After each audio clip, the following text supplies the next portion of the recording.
Everybody, and thank you for spending a little bit of time with us. The three of us would like to take an opportunity here to explain to people, particularly those of you who work for us, why we are going through a reassessment. We actually, in the beginning of this process, went out and did a bunch of different meetings so people would understand what we're going through and why we're going through it.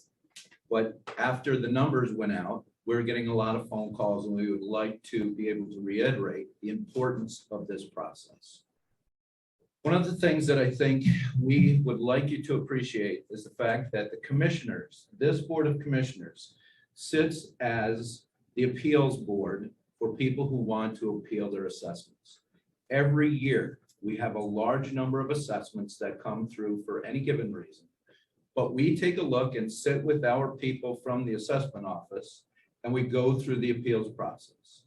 Over the years, we have recognized that more and more there's a disparity, and this is called the coefficient of dispersion, on what people are being assessed for their property and what the property is actually worth. And so things have changed over the years. One of the things that everybody needs to appreciate is that in 2004, when they went through a reassessment last time, that set the base value for land and property and improvements as they went forward. So as people came to and moved into the county, or even people from the county built new homes, their values are tied to a 2004 assessment year value. So in other words, if someone came to the county, build a home that's worth $1.5 million, they're not assessed at $1.5 million. They're assessed at what it would have cost to build that home if it were built in the year of 2004. So many of these homes that we're finding that were built along lakes and streams and beautiful places in Wayne County that are worth these high dollar values were only assessed for between $400,000 and $600,000 when they really should be having an assessment that reflects their true market value. This is not fair to anyone, because what happens is when the county does need to generate some revenue and we have to add millage to get that revenue, then people are being disproportionately taxed. There's people at that high end that are shedding their tax off to the rest of the population who picks up the burden of that tax. For us to ignore this situation is irresponsible. It is our responsibility to make taxation as fair as it can be. And the only way we can do that is when we recognize that things have become out of whack. We have to once again reassess across the board to make that fair. We cannot spot assess. That is against the law. So in other words, we can't go to those homes who are underassessed and say, we're going to assess you more. That is completely illegal, and we would get in trouble for that. The only way we can rebalance the books and make our assessment fair is if we go back out to everybody across the board and reassess. And that's what we're involved in now. Now, people have gotten their informal notices. They've gotten their tentative values. They've gotten what we think is our best guess at an estimated millage. And we think that millage rate at the end of this process may even be lower than what we put out to everybody. But here's the situation we're going through. We have informal appeals that people are going through right now.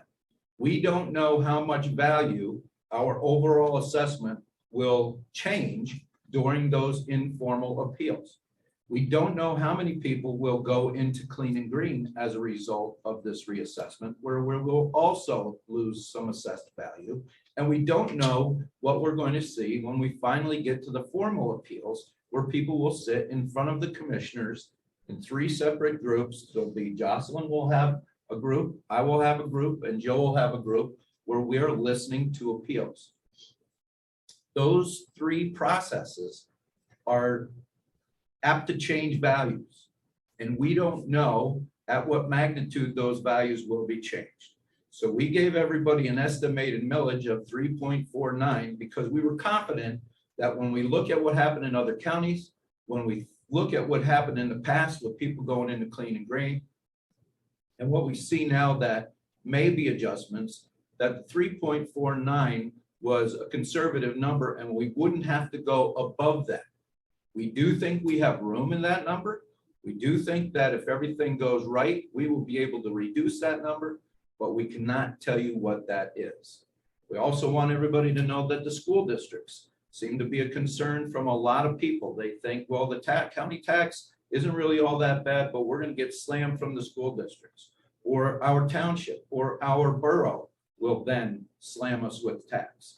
Everybody falls under the same windfall protection that is in place for an assessment year. We have actually committed to no new tax with our assessment, but the assessment, and I want to go through this so that everybody completely understands. Our countywide assessment is the total value of all the improvements and all the land that people own and is parceled out across the county. And the county is our subdivision. That value is shared in every municipality, township, and borough within their subdivision. So when we set assessments, those are the numbers that the counties use, or the townships, use as their number within their subdivision, and the school districts within their school district boundaries. So that's why these values are completely important. Not only does this structure fairness for everybody within the county for county tax, but it also structures fairness for everybody within township subdivisions, borough subdivisions, and school subdivisions. One other thing that we have found by doing this countywide reassessment is many times within different subdivisions, because they have not sent us building permits, certificate of occupancies, we have seen properties fall through the cracks and have picked up many homes that were never on the tax rolls. That again is a situation that gets corrected in this countywide reassessment that is absolutely not right. I don't like taxes any more than anybody else likes taxes, but to create the most fair situation for taxes, we first have to address people's assessments, and they have to be on the tax rolls when they should be on the tax rolls, the assessment, and they should always have some kind of an assessment unless there's an exemption. Exemptions are something that we're going to address also, but right now I want you to focus on thinking about those assessment. And so when you look at your notice, we've asked you to ask yourself, is my assessment fair? Remember, we are still very much in the process here. If you feel as though your assessment is not fair, then you absolutely, and we encourage you to get an informal appeal. If you don't get satisfaction there, we encourage you to get a formal appeal, and we want everybody's assessment to be accurate. We don't want people overtaxed or undertaxed or overassessed or underassessed. Remember, it is our responsibility to make sure this process is as fair as it could possibly be for everyone. And with that, I'm going to ask if Jocelyn would. Sure.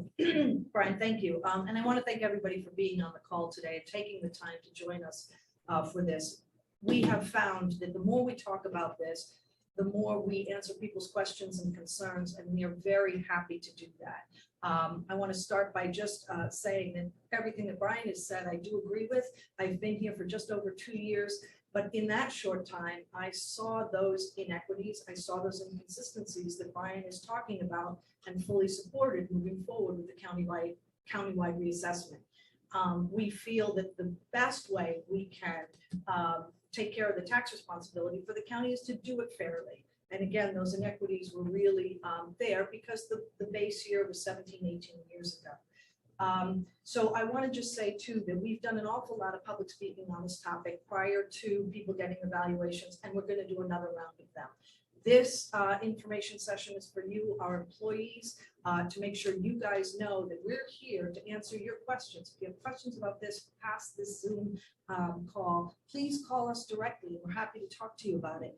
One of the common mistakes we get, somebody calls and they see that the value is increased by 50% and they think taxes go up by 50%. And as Brian has explained, because we were all committed to a revenue neutral process, meaning we're not going to collect more revenue in 2023 than we do in 2022. That's why we estimated the reduced millage rate. Property values increased across the board in Wayne County. And that magic number is about 50%. Anyone whose property value didn't increase 50%, or they're going to pay about the same amount of tax or less, even though that value went up, because we'll be using that reduced millage rate. There are people whose property values will go up. And considering everything that's going on right now in the world, we have been in a pandemic for 2 years. We're seeing inflation kick up. We're seeing a war on the other side of the globe, and it is stressful for everybody. However, again, I just want to stress that this process needed to be done to balance the tax liability burden for everybody in Wayne County. I'm happy to report that we are actually also getting calls from people whose taxes are going to be stay the same or go down. We're hearing a lot from people whose taxes are going up, and that's why we're trying to do as many public presentations as we possibly can. I do want to hand it over to Joe too, in case there's anything else to cover, and we're also going to take questions here during this session. Great, thanks, Josh. Appreciate that. As Brian said, certain areas of the county grew faster than other areas over that long extended 18-year period. And what's really happened is people in those areas haven't been paying their fair share at the expense of people paying more than their fair share. And this is all about fairness. So a couple other things that I'd like to add to it. The townships and the borough and the county are all subject to windfall protection. We've agreed to no new tax revenue. The county, the townships and the boroughs have regulations that they have in place, so there's no windfall and new tax revenue to them. And the school district always has an index that they have to follow that's inflation based, that they can't raise taxes anymore as well. And that's been in place whether we were doing a reassessment or not. So so the taxpayers need to know that there is no excess windfall of tax money coming to any of the taxing authorities as part of this reassessment. In fact, 3 of the 4 taxing authorities most likely will be zero new revenue. Clean and green. Clean and green is something that's really important. About 47% of the land mass in Wayne County is currently enrolled in clean and green. Clean and green is a mechanism that discounts the value of your assessment pretty substantially. And for many of those areas, it's a very, very large discount. Those values are not reflected as of yet in the numbers. Those values will come out from the state to us at the end of June, and they will be forwarded to everybody who is enrolled in Clean and Green in July. So you don't, if you are existing in a Clean and Green program, you do not have to reapply. It will be automatic that your property will remain in Clean and Green, and you will be getting a new discounted assessed value in July.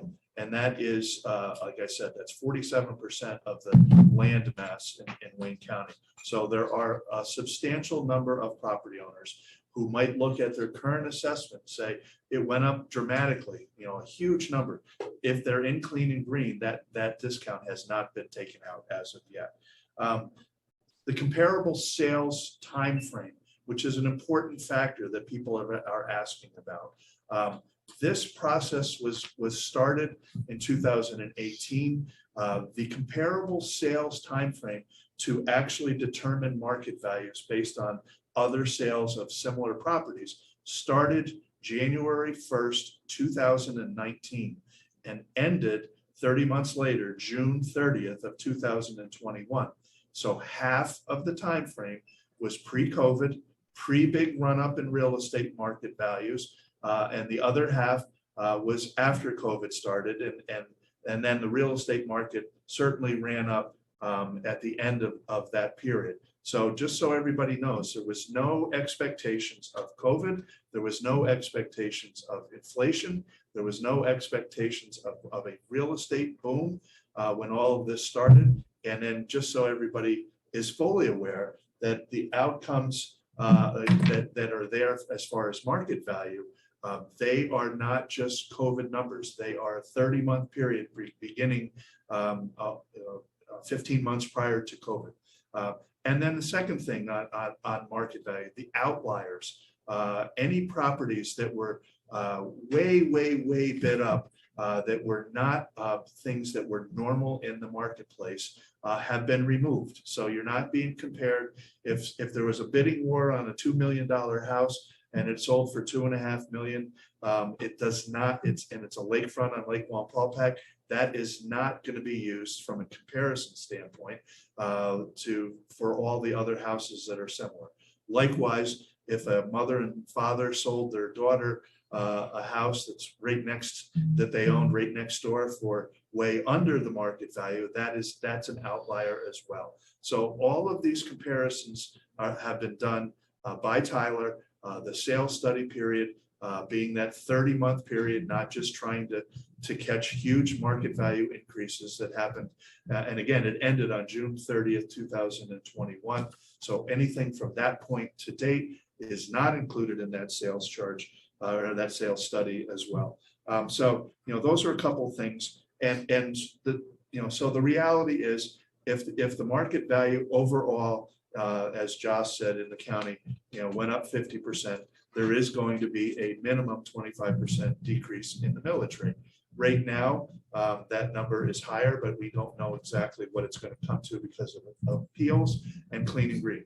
It may come in as high as as 80%, which is where it is actually without the clean and green out of it right now, which would mean a 40% decrease in taxation as far as mills go. So just because your increase in value might look like, oh my gosh, my increase went up 50%. Your taxes aren't going up 50%. They may actually be coming down. So that people need to understand that assessed value is solely the base, and it's solely what Tyler has determined in that study period between January 1, 2019 and June 30, 2021, that's the market value of your property. Again, clean and green is not out, which is a preferential assessment, and all of that will be as of July 1. I don't really think those were the things that I thought were really important that we had not mentioned. And this is all about fairness. So I'll pass it back to Brian and Josh if they want to add anything more to it. And we will get to questions. Yep. So the only thing that I would like to add is, we had quite a few people at our last meeting, and they were here to talk to us about reassessment. And one of the comments was, well, now the county has a bigger shovel to go after us for more tax money. And I want people to know, those of you who work for the county know that we are as frugal as we could possibly be. I am not sitting here, Joe is not sitting here, and Jocelyn is not sitting here contemplating on how do we go after more money. Most of the time, we're sitting here saying, how can we cut costs? How can we keep costs down? And there are drivers that actually do, though, push us at times to go for more millage. And it's because, just like in your lives, you see incremental costs in your own home life, in businesses if you have them. Fuel costs more, electric costs more, your insurance costs more. The one thing that we take a look at here at the county is, where can we cut costs? Most of your department heads have gone through scrutiny every time they have to develop a budget. We look at the things that we can do when we develop a budget to cut costs. And I assure you, we're not sitting here thinking about how we build budgets and how we get more money. We're thinking about how do we keep costs under control and how do we not go back to the taxpayers. I don't like paying tax. Joe doesn't like paying tax. Jocelyn doesn't like paying tax. All of my children and all of their children live in Wayne County, and I don't want to see any of them taxed more than they have to be. Again, this is about tax fairness. I don't want to see you improperly taxed, and I don't want to see anybody improperly taxed. So I just want you to try to appreciate that. And with that, if there's nothing else, we'll take. We have some questions. Two questions that are out there, and one is to the school district.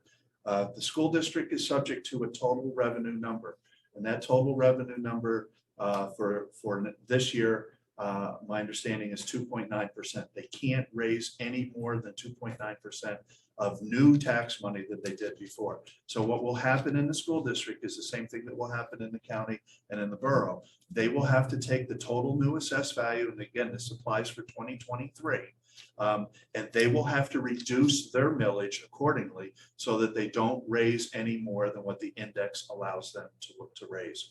That's the protection that's in place for the school districts. And if market values go down, which is another question, and Brian mentioned it, but I don't think we really solidified to let you know, this year, you have every taxpayer has 2 times where you can appeal. One on an informal basis, if you feel your assessment is too high, and there are good reasons for that, please, we encourage you, if that is the case, please do an informal appeal. And and bring information why you think it's too high. And then if you're still not satisfied, at that point, as Brian said, you get another chance to appeal this year. And that appeal would come before the commissioners and our group. And again, you'll have the opportunity to explain why you believe it's too high the second time. But if the market value goes down, say there's a certain area of the county that market value goes down for whatever reason, every single year, you have the chance once a year by law to appeal your assessment.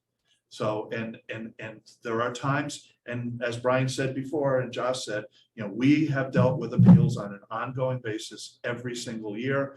And every year, every taxpayer has the chance to appeal their assessment because they believe that they would be assessed too high. The base year will be June 30th, 2021. That's what the market value is going to be based on, just like it was for the last assessment, a base year of 2004.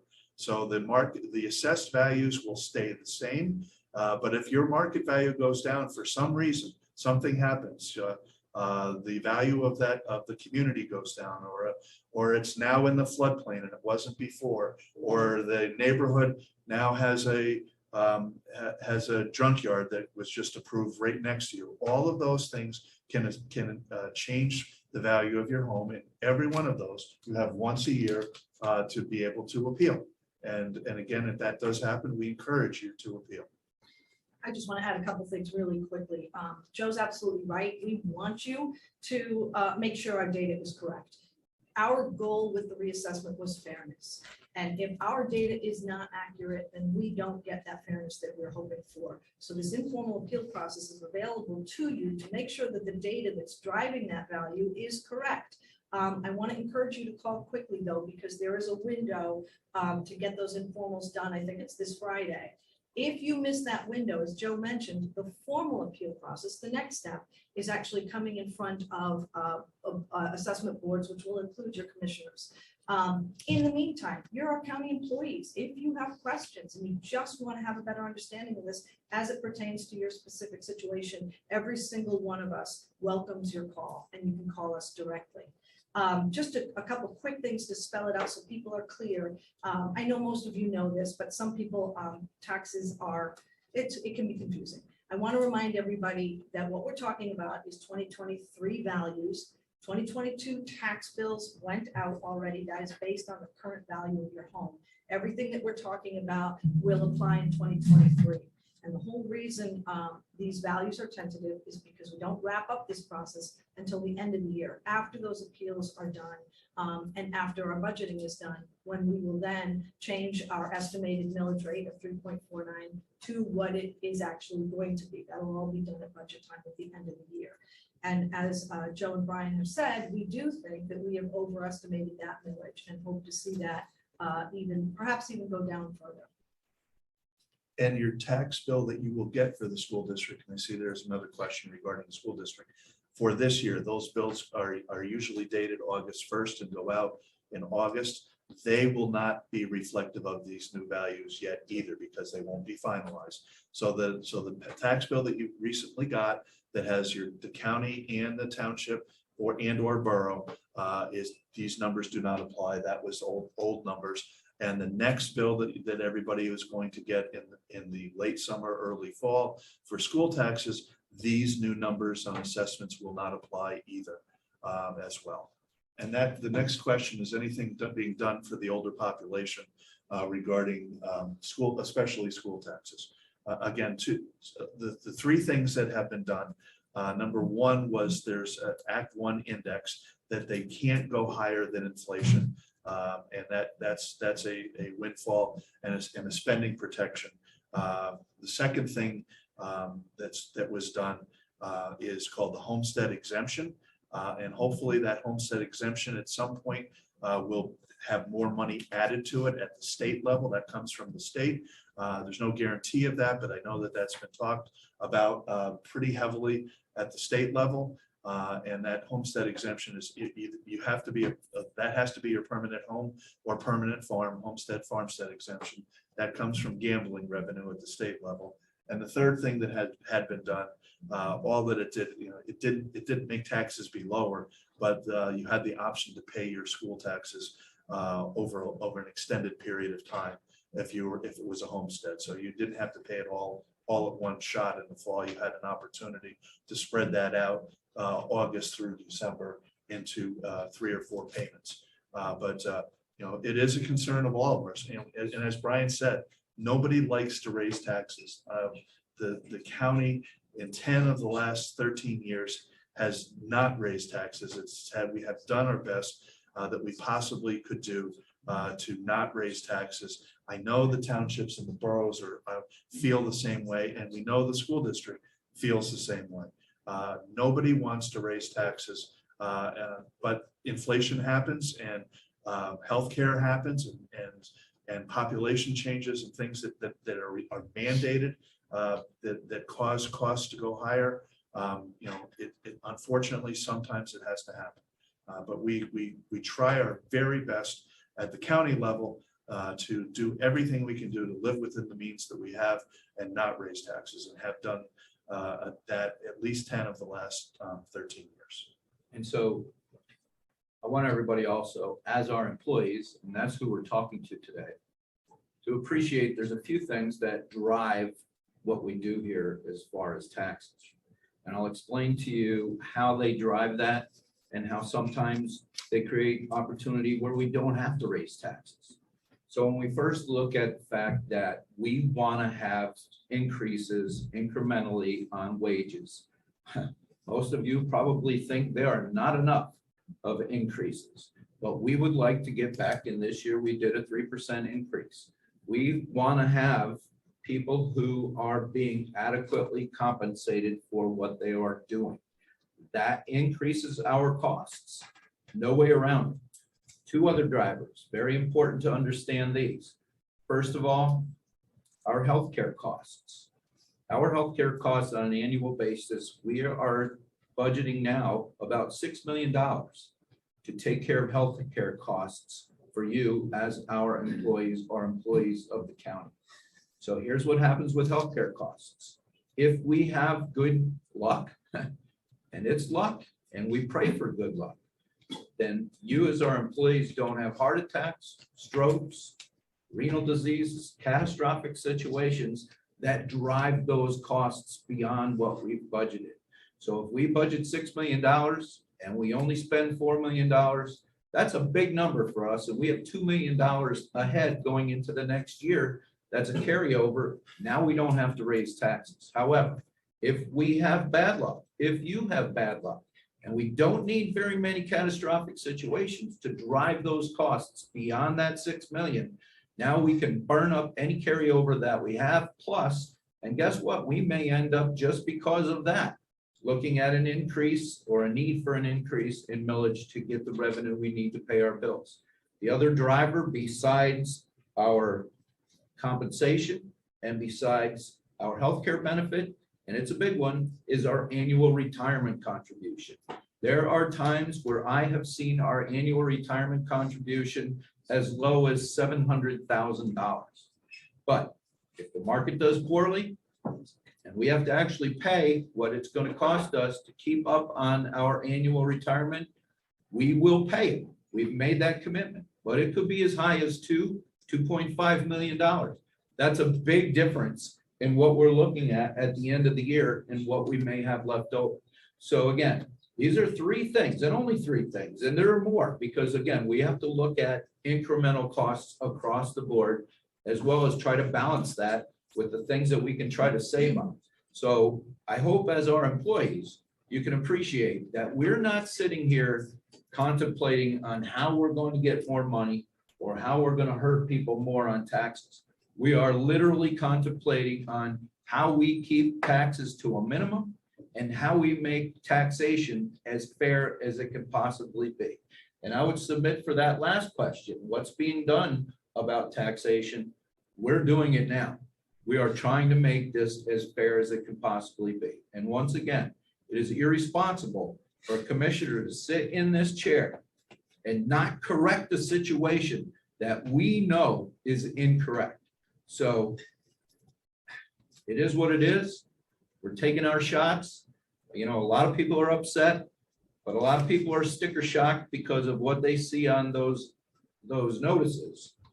But I think at the end of the day, maybe at the end of this year, there will be a whole lot more people that understand that what we're doing is correct. And they understand that there are going to be people who are not carrying an unfair amount of tax on their properties. And I would like to just add too, that one of the advantages of Zoom is us being able to spend some time with you today. It's really important to us that you guys have a better understanding. You work for us, we're right here. We want to answer those questions. We want you to be able to answer questions at your own kitchen tables. So what can you do for us? I hope that you will encourage people to call us if they have questions. I hope that you will better understand the balance that we try to maintain every single day of taxing our communities versus taking care of you guys, and how we take that very seriously. And the other thing we want you to do for us is help us when it comes to wellness initiatives around the county. We're going to make those more and more robust over time. That's really important to us. And again, we just want to make sure you guys understand that the overall objective here is fairness. The last thing I want to mention is that there is some tax discount for our veterans if they are certified disabled. And if anyone has questions about that or wants to proceed to find out how they might do that for someone you know or care about, please contact Vicki Wargo in our Veterans Office, because there is tax benefits for disabled veterans. Can I Great. ask? I'm sorry. Two more things. You know, people have asked, boy, it had to cost a lot of money to do this reassessment. What we have done is we did a restructure of our capital, and we also did what's called an ESCO project, which is energy savings, utilizing the capital markets to be able to do that. So all the construction over the last 3 years that happened at the county level, all of that was done without having to raise taxes. We spent roughly $1.2 million on this reassessment. If you noticed in the newspapers, Lackawanna County just approved a reassessment theirs, and their expectation is almost $8 million. The reason we're able to do it $1.2 million, first of all, at no expense to the taxpayers, because we refunded our debt and we did the escrow project, which paid for all of this without having to go out to the taxpayers and raise the millage or raise taxes to get this done. And secondarily, our assessment office has done an exceptional job over a long period of time to have really good records and really capable assessors and products that internally, when Tyler came in, said this is the best we've ever seen. So they were able to reduce the cost, and our assessment office has done a yeoman's job contributing to this process. They have worked diligently and really care, and have anything that they saw that stood out as not the way it should be. They've called attention to it, and they've helped take care of that. So that's one thing. Second thing that I did want to say, and Brian mentioned it, the commitment on the retirement plan. There are many counties. There are 67 counties in the state of Pennsylvania. There are only a few, and we're one of those few, that have not kicked the can down the road as far as what needs to be funded into the retirement plan, so that your retirement is secure and funded, so that 10, 25, 30 years from now, whenever you do retire, that there's money there and the taxpayers have already paid that bill. So we're expressly committed to making sure that we fund the retirement system based on what the actuaries tell us that we have to fund it. And even if it's a hardship, and there have been times that we had hardships, we still funded it to make sure that it was 100% fully funded for future liability. Unlike Social Security, unlike Medicare, unlike most counties' retirement plans. And that's also a commitment to the taxpayers, because someplace along the way, if we didn't do what was required of us to make sure that it's done properly, somewhere down the road, there would be a very large tax bill and in the form of an increase to the taxpayers to actually fund it, because it is a requirement and mandated by law. So any other questions? Okay, I didn't know. I think that's it. But if we can, maybe wrap this up with Brian and Josh to finish. Thank you, Joe. And again, the only other thing that I would like to let everybody know is that we can all be very, very proud of our tax assessment office. The heads up team down there is Cheryl Davies, Bill Bellhorn, Kenny Crum. They're all doing a great job. They're fielding a lot of phone calls for us. And again, these are people who are just trying to do the right thing and to be fair to everyone. So if you see them, thank them for what they're doing, because they're also on the front lines here fighting with us. So thank you very much.